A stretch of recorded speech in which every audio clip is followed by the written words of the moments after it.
پھر اللہ تعالیٰ کہتے ہیں وَلَقَدْ خَلَقْنَاكُمْ ثُمَّ صَوَّرْنَاكُمْ، تمہیں ہم نے ہی، بے شک اس میں کوئی شک نہیں کہ ہم نے ہی تمہیں خلق کیا، تمہیں بنایا، اور پھر تمہیں تصویر دی. تصویر عربی میں کہتے ہیں مورتی بنانے کو، یعنی تمہیں صرف بنایا ہی نہیں. ایک تو ہے کہ ایک آپ نے بلڈنگ بنا دی یا آپ نے ایک اسٹیچو بنا دیا، لیکن اس کی ہر شیپ کو پرفیکٹ کرنا، مکمل کرنا، آرٹ پیس کو بالکل ہر ایج کو دیکھنا، ہر چیز کو دیکھنا اور اس کو پرفیکشن کرنا، اس کو تصویر کہا جاتا ہے عربی میں.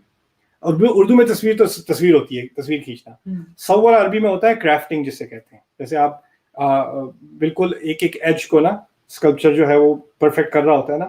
تو اس سے کہنے کا مقصد یہ کہ تمہیں صرف تخلیق ہی نہیں کیا گیا، تمہیں بہت پرفیکٹ طریقے سے، بہت عظیم طریقے سے بنایا گیا اور بہت خوبصورت بنایا گیا ہے. یا تعالیٰ کو بنایا، اور یہ ہمارے لیے یہ لفظ استعمال ہوا ہے صرف ہمارے جسم کے لیے نہیں، کیونکہ ہمارے جسم کو واقعی خوبصورت بنایا گیا ہے.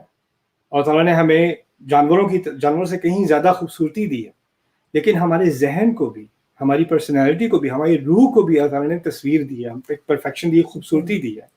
اور اسی تصویر کا ایک نتیجہ یہ ہے کہ جیسے بندر ہے یا گائے بھینس ہیں یا شیر ہے یا جو بھی ہے، ان کو خوبصورتی کی طرف مائل نہیں ہوتے وہ مخلوق.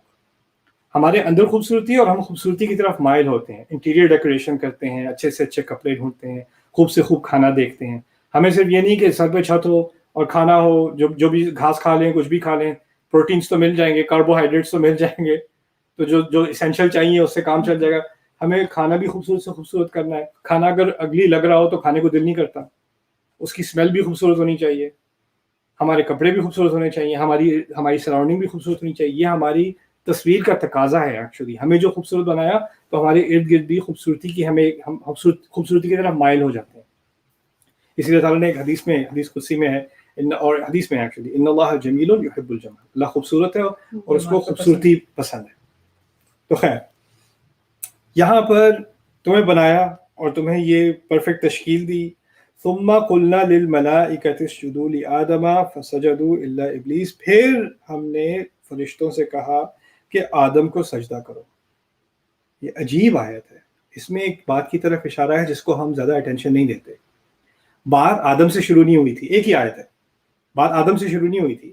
بات شروع ہوئی تھی تم زمین میں رہتے ہو، تم شکر نہیں کرتے. پھر تمہیں سے کہا تم سب کو بنایا، تم سب کی تصویر کی، تمہیں پرفیکٹ بنایا. پھر فرشتوں کو حکم دیا کہ آدم کو سجدہ کرو. ہم سب کو تو سجدہ کرنے کا حکم نہیں دیا تھا، سجدہ تو آدم علیہ السلام کو کہا تھا کہ ان کی طرف آپ سجدہ کریں. بات میں اشارہ اس طرف ہے کہ ہم سب کی تخلیق ہو چکی تھی. اس میں اصل اشارہ یہ ہے کہ ہم سب بنائے جا چکے تھے، اور ہم میں سے سب بنائے جانے کے بعد ہماری ارواح موجود تھیں، ہمیں شعور تھا، اور ہم میں سے پھر آدم علیہ السلام کو چنا گیا. اور پھر کیونکہ وہ پہلے انسان ہیں، اور ہم یہ جو سارا سین ہے نا مخلوق کا، اور یہ فرشتوں نے سجدہ کرنا تھا اور ابلیس نے جو ہے آگے سے منع کیا، یہ سارا جو سین ہے، اللہ تعالیٰ اشارے میں یہ بات کہہ رہے ہیں کہ ہم اس سین میں شاہد تھے، ہم وہاں تھے، ہم نے یہ سب کچھ ہم اپنے سامنے ہوتے دیکھا. اللہ تعالیٰ نے ایکچولی ہمیں اس میں گواہ بنایا.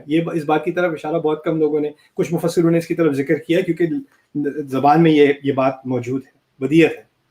اس آیت سے ہی بات تھوڑی تھوڑی نکلنی شروع ہوئی، آگے اور نکلنی شروع ہو جائے گی. لیکن بات کیا ہے؟ تمہیں بنایا، تمہیں تخلیق کی، پھر آدم سے کہا، پھر فرشتوں سے کہا آدم کو سجدہ کرو. اور احادیث میں اس کی طرف تفاصیل اور بھی مل جاتی ہیں، اور قرآن کے اور مقامات پہ اور تفاصیل بھی مل جاتی ہیں. اللہ تعالیٰ نے آدم کو مخلوق کیا، اور پھر اللہ تعالیٰ نے آدم کو اپنی تمام اولاد دکھائی. حدیث میں آتا ہے آدم کو تمام اولاد دکھائی. اور یعنی میں کھڑا ہوں، آپ کھڑی ہیں، سارے کھڑے ہیں، ایک ہی عمر ہے اس وقت ہماری، ارواح تو ایک ہی دفعہ میں بنائی گئی ہیں، تو ہم سب وہاں موجود ہیں. اللہ تعالیٰ نے آدم علیہ السلام کو ایک ایک سے تعارف کرایا. یہ ہے، اس کا یہ نام ہوگا، اس کی عمر ہوگی، اس کا یہ ہوگا، اس کا یہ ہوگا، اس کا یہ ہوگا، اس کی پوری، جیسے کہہ لیں اس کی فیس بک پروفائل.